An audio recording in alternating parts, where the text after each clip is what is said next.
Belakangan ini gue ngalamin satu kejadian yang bikin gue malu dan jadi sadar.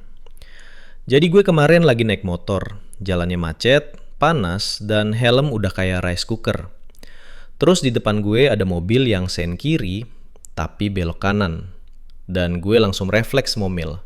Ya Allah, ini orang gimana sih? Kok banget? Nah, lucunya, beberapa menit kemudian gue sendiri nyalip lewat bahu jalan. Cuma dikit ya, dikit. Terus ada bapak-bapak ngeliatin gue. Terus dia ngomong, mas, sabar. Dan di momen itu gue langsung terdiam dan termenung. Bentar. Gue barusan kan marah karena orang gak etis. Tapi gue kok ngelakuin hal yang gak etis juga sih? Sumpah, gue malu banget. Dan ternyata gue jadi bagian dari warga plus 62 yang suka jadi munafik.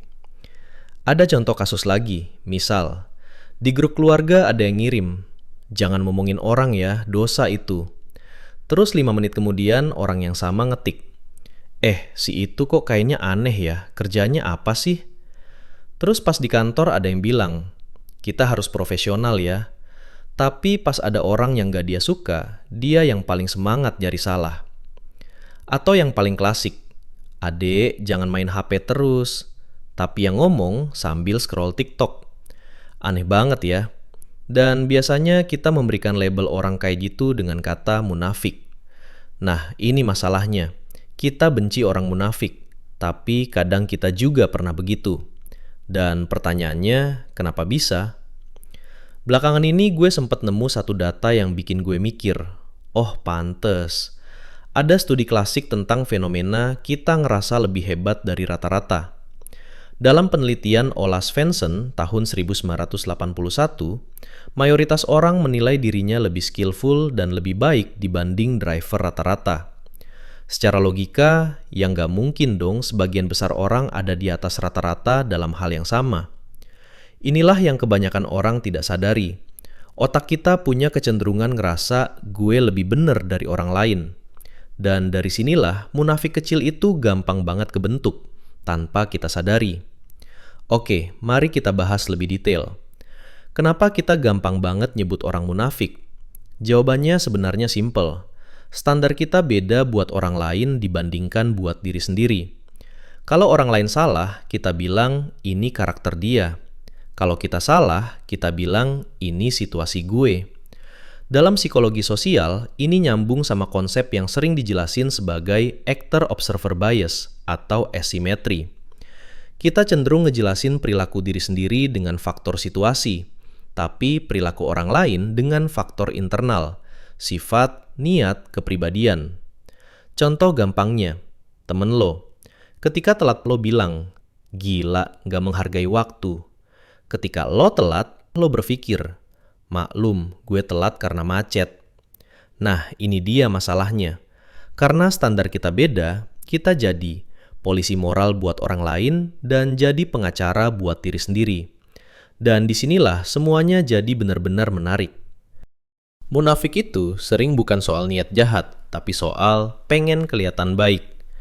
Sekarang mungkin lo berpikir, ya tapi kan munafik itu emang salah, jadi wajar dong gue kesel. Betul, munafik itu nyebelin karena ngerusak trust.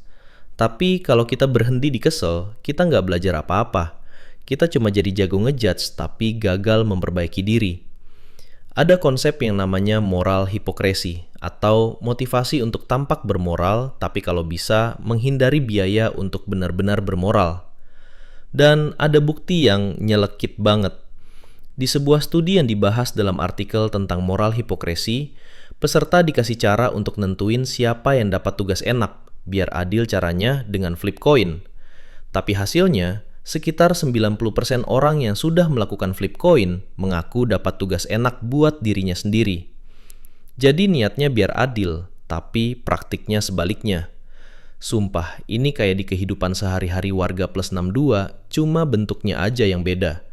Kayak gue benci orang toksik, tapi pas lo emosi, lo juga ngegas. Gue benci orang judgmental, tapi lo juga komentar fisik orang. Gue benci orang yang bohong, tapi lo juga white lie biar aman. Gue benci politik uang, tapi lo ketika dikasih uang panas, lo terima. Jadi, munafik itu seringkali bukan karena kita pengen jahat, tapi karena kita pengen mempertahankan identitas, gue orang baik. Dan ketika identitas itu keganggu, otak kita otomatis nyari jalan keluar, rasionalisasi, atau gampangnya cari alasan. Gue gitu karena capek, gue gitu karena dia duluan, gue gitu demi kebaikan. Nah, ini yang suka bikin orang salah kaprah. Ada yang bilang, tapi gue kan niatnya baik. Nah, ini bagian yang bikin bahaya. Niat baik itu bagus, tapi masalahnya yang orang lain rasain dari kita itu bukan niat. Yang kerasa itu tindakan. Kalau lo sering bilang, gue niatnya baik kok, tapi tindakan lo nyakitin orang terus, pada akhirnya trust tetap rusak.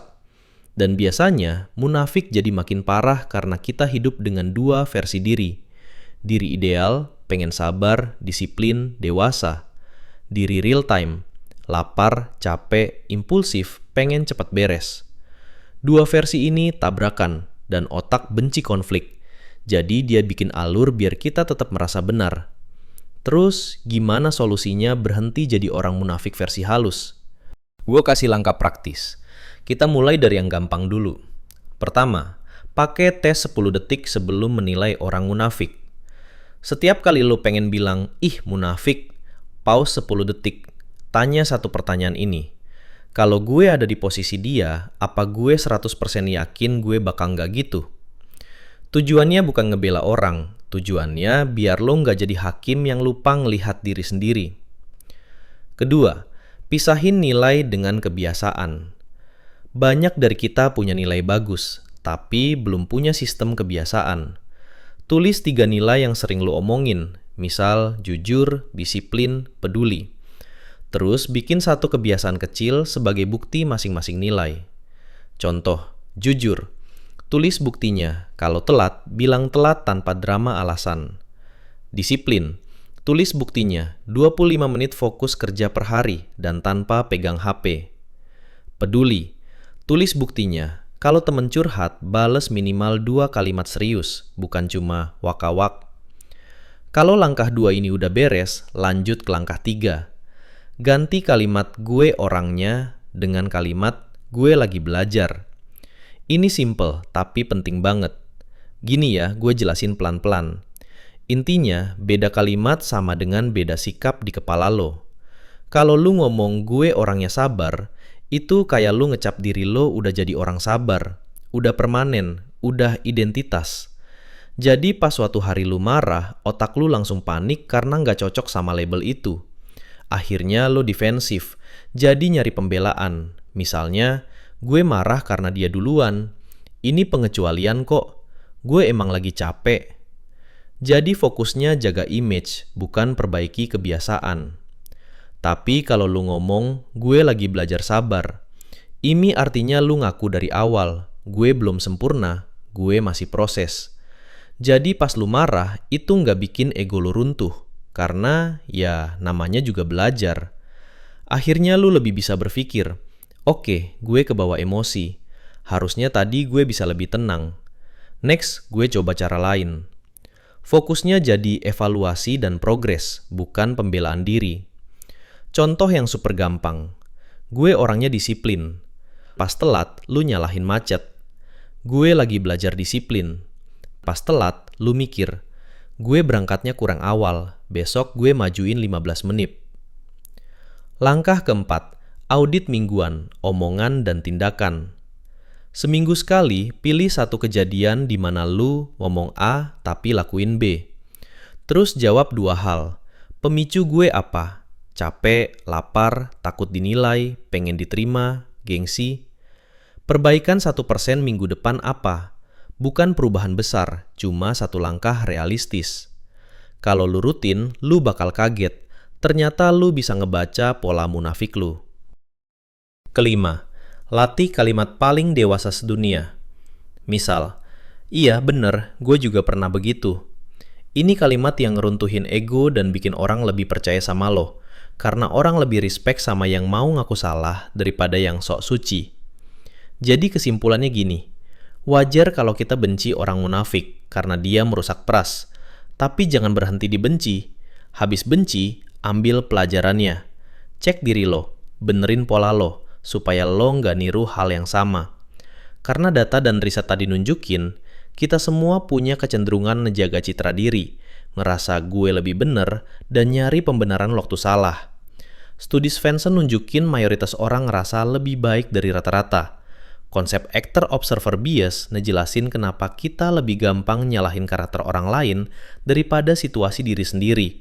Dan studi moral hipokrisi juga nunjukin, bahkan pas kita mengaku adil, kita masih bisa milih yang menguntungkan diri sendiri.